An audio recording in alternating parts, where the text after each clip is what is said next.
Good afternoon, everyone. Thursday afternoon and time to prepare for Sunday's sermon. The weeks seem to be rushing past. It seems just like yesterday that I was with you explaining some of the thoughts that were going round my head as we prepared for Corpus Christi. Corpus Christi, as you remember, finished off all those big feasts that follow Easter. And so this Sunday we begin ordinary Sundays of the year. And remember, we are in cycle A. So we are dealing with Matthew's Gospel. Matthew's Gospel appears first in the New Testament. It was originally thought to be the first Gospel written. However, we know that that's not the case now, that Mark's Gospel was very likely the one to have been written first. We should have placed Matthew's Gospel around about 50 odd years after Christ had died and risen.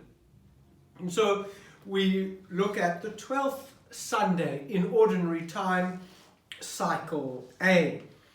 And the first reading is from the prophet Jeremiah, chapter 20, verses 10 to 13.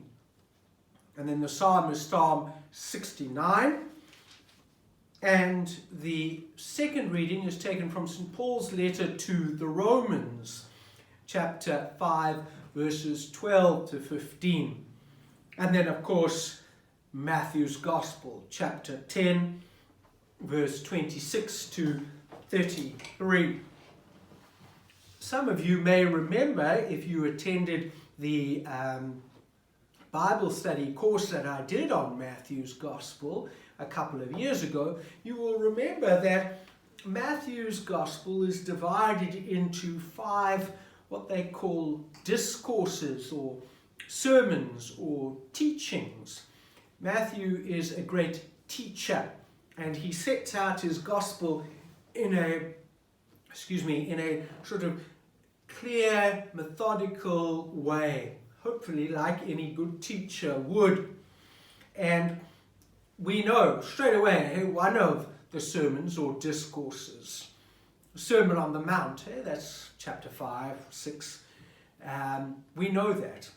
Well, the Gospel for this Sunday is taken from what we call the Missionary Discourse, chapter 10. The bulk of chapter 10 is the Missionary Discourse. And you can see where each of these 5 discourses start and end. You know, Jesus went up the mountain and sat down and taught. Well, that's beginning of chapter 5, the Sermon on the Mount. And all those discourses have a similar start and a similar ending. And he gave this teaching, and so you can see that this is a section that is devoted to a sermon or a teaching, a discourse of Jesus. And chapter 10 is the Missionary Discourse. So the first discourse is Sermon on the Mount, chapter 5. The second is the Missionary Discourse, chapter 10. And then the parable discourses, all the parables put together in chapter 13. And then the discourse on the church, that follows in chapter 18.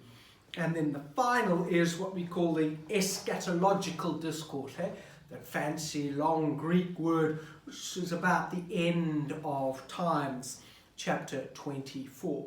So those are the discourses in Matthew's Gospel.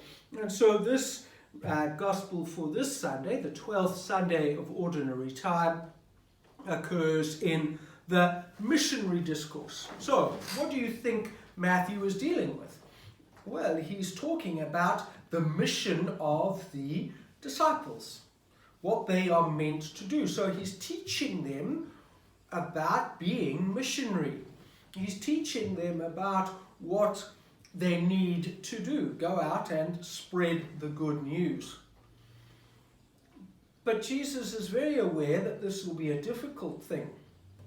And so he warns his disciples that there will be persecution. And I think that's the overarching theme of this Sunday's readings. Persecution. Proclaiming the gospel, living our discipleship, being engaged Christians in the world comes at a price. It's not easy.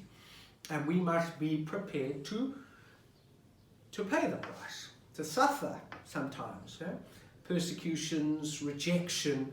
And so that's the overarching theme of this Sunday. You see it clearly in the first reading, you see it, it's there, hints of it in the second reading, and also in the gospel. 3 times in the gospel, Jesus says, don't be afraid or do not fear. He knows that his disciples will find persecution and rejection. And that's not surprising, because when Matthew's gospel was written, as I say, 50 years odd after Jesus had died and had risen, the church was already suffering persecution. The people, the early church was already suffering bouts of persecution. And so Matthew is saying, we have got to be faithful to proclaiming the gospel. Remember how Matthew's gospel ends, Go therefore, teach, baptize all nations, know that I am with you always. So in many ways that's a theme and a focus of Matthew's gospel. And it's clear here that there will be persecutions. It won't always be easy, but to remember that in the midst of the persecutions, as we are preaching and bringing others to Jesus, he is also there. His Spirit is there, and he will protect us and look after us. Even if we seem insignificant and small, God is still with us. Nothing is too small and insignificant for God. Sparrows, hair on your head, they're all important to God, and he cares for that. So that's the gospel. Links very clearly to the prophet Jeremiah. Who was Jeremiah? Jeremiah was a very simple, ordinary bloke. And he is chosen to be a prophet to the powers in Jerusalem, the religious and the civil powers in Jerusalem. To go to Jerusalem, he came from a little village not too far from Jerusalem, but in those days it would have been a big journey to go to Jerusalem. And he is commissioned to go there and to tell them they're misbehaving, they're not living according to the ways of God. And he suffers for this. And he also is fearful in himself. Who am I to go and tell these, learned, educated, powerful, wealthy people that they're not doing what they should be doing? I'm small and insignificant. But he too is challenged and encouraged and affirmed by God to take the message, even though he suffers persecution, terror on every side, and even his friends, even his mates. But the situation in which Jeremiah finds himself, the country at the time, is political upheaval. Babylon is, on the northern borders, is flexing its muscles, wanting to come, and we know eventually that is what happens, invades the Holy Land. So it's a fraught situation, it's a tough time, and people are anxious and uncertain, and the leaders don't know what they're doing, and they're misbehaving, and into that situation goes this country, small village man to tell them, hey, you're not doing what God is wanting. So you can imagine his fear and his fright.